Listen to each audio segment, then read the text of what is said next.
இங்கேருந்து ஈசா போகிறீங்க, ஈசாவில் போய் லட்சக்கணக்கான மக்கள் போகிறீங்க. ஒரு 4-5 நடிகைகள் வந்து இப்போதான் மகா சிவராத்திரி முடிஞ்சு. சிவராத்திரிக்கு எல்லா பேரும் அவங்கவுங்க குலதெய்வத்தை போய் வழிபட்டுட்டு வந்துட்டாங்க. நிறைய பேர் குலதெய்வம் தெரியாதவங்கலாம் பக்கத்தில் உள்ள சிவன் கோயிலில் போய் கும்பிட்டுட்டு வந்துட்டாங்க.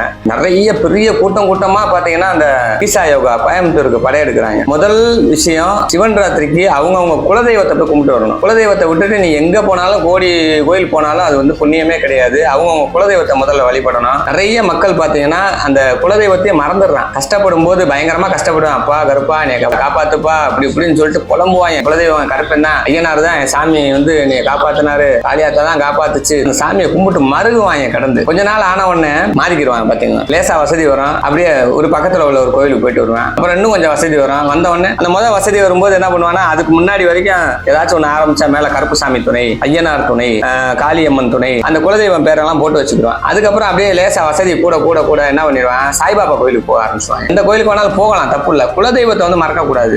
நிறைய பேர் வீட்டுல கருப்பையா, முனியாண்டி, முனீஸ்வரன், ஈஸ்வரின்னு சொல்லிட்டு நிறைய பேர்லாம் தெய்வம் பேர் வச்சாங்க. இப்ப பூரா சாய் சரண், சாய்னு வச்சுக்கிடுவாங்க. இப்போ கொஞ்சம் ட்ரெண்டிங் மாறி ஈஸ்ன்னு வச்சுக்கிட்டு இருக்காங்க. இங்க இருந்து ஈசா போறீங்க, ஈசால போய் லட்சக்கணக்கான மக்கள் போறீங்க. ஒரு 4-5 நடிகைகள் வந்து நடிகைகள் வந்துட்டாங்கன்னா போதும், அந்த இடத்துக்கு வந்து அப்படியே லட்சக்கணக்கில் போய் குமியுறது. நீங்க போறீங்க, போயிட்டு அங்க போய் ஸ்நாக்ஸ் வாங்கி சாப்பிட, போய் சுத்தி பார்க்க, இதுக்கு தான் போறீங்க. போய் அங்க என்ன இருக்கு, நீங்க போய் கும்பிடுறதுக்கு என்ன இருக்கு? டூர் போகணுமா, போ, நீ அங்க போ, தாராளமா போ, தப்பே கிடையாது. குற்றாலம் போகணுமா போயிட்டு வா, கொடைக்கானல் போகணுமா போயிட்டு வா. அந்த மாதிரி தான் வந்து ஈசா யோகான்ற ஒரு இடம் வந்து ஒரு டூரிஸ்ட் பிளேஸ் மாதிரி. நீ வந்து அங்க போய் சுத்தி பார்த்துட்டு வரலாமே தவிர மகா சிவராத்திரிக்கும் அதுக்கும் என்ன சம்பந்தம் இருக்குன்னே தெரியல. லட்சக்கணக்கான மக்கள் வந்து அங்க போய் கூடுறீங்க. எல்லாம் வந்து கூடி என்ன பண்றீங்க, விடிய விடிய அவரும் டான்ஸ் ஆடுவாப்புல. அதை பார்த்துட்டு நீ குலதெய்வத்தையே கும்பிடுறதே கிடையாது. குலதெய்வத்தையே மறந்துடுற. இங்க இருந்து போய் கூட்டமா போய் கும்பலா போய் அந்த கூட்டத்துக்குள்ள போய் ஆடிட்டு வந்தோடனே பார்ட்டி பண்ணுவாங்களா, அந்த பார்ட்டி பண்ற மாதிரி ஆயிடுச்சு. குலதெய்வத்தை மனசார கும்பிட்டு அந்த சாமிக்கு வந்து ஒரு எண்ணெய் காப்பு செலுத்தணும். அது வருஷமே கிடக்கும். கல்லு தான் இருக்கும். அந்த கல்லுல போய் லேசா ஒரு 10 ரூபாய்க்கு எண்ணெயை வாங்கி அதில் ஊற்றி வச்சுட்டு ஒரு நாள் சாமியை கும்பிட்டு ஒரு சூடத்தை பத்தியை பொருத்தி வச்சுட்டு வர்றதுக்கு கிடையாது. இங்க இருந்து ஒரு 10,000 ரூபாய் செலவு பண்ணி ஒரு கார் எடுத்துக்கிட்டு குடும்பமே போய்